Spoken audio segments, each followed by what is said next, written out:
एक समय एक कवि नर्मदा यमुना जी के किनारे से टहल रहा था। तो कवियों की आदत होती है चलते फिरते कविता तैयार कर लेते हैं।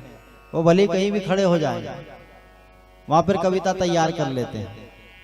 तो एक कवि घूम रहा था यमुना जी के किनारे और यमुना जी को देख करके कविता उसने बोली, देख यमुना की नील धारा, देख यमुना की नील धारा, मानो नीलम पिघल गया, इसीलिए यमुना का जल नीला हो गया। देख यमुना की नील धारा, मानो नीलम पिघल गया, इसीलिए यमुना का जल नीला हो गया। वो कवि ने जब इस प्रकार कविता लिखी तो उसी कवि के पास से फिर एक ब्रजवासी जा रहा था। ब्रजवासी ने कहा कि अरे भाई, ये यमुना का रंग इसलिए नीला नहीं हुआ कि इसमें नीलम पिघल गया।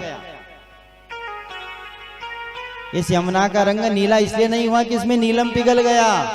ब्रजवासी कहता है, देख यमुना की नील धारा, देख यमुना की नील धारा, मानो नीलम पिघल गया। तू ऐसा कहता है, परंतु मैंने देखा कि अभी अभी मेरा श्याम सुंदर यहाँ से नहा के निकल गया, इसलिए इसका रंग नीला हो गया।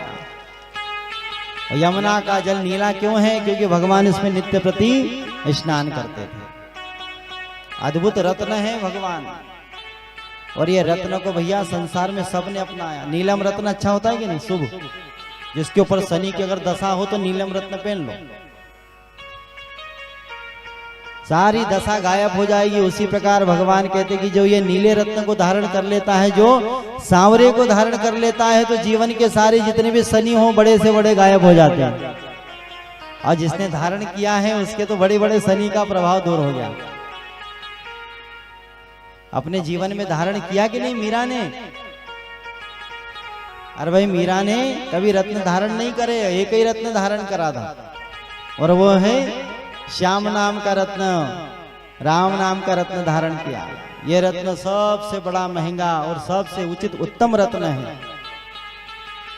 बाहर संसार का रत्न कभी न कभी हमें फायदा करे या न करे इसका कोई विश्वास नहीं, परंतु जो श्याम नाम का रत्न धारण कर लेता है, श्याम नाम का नाम धारण कर लेता है, उसका हमेशा जगत में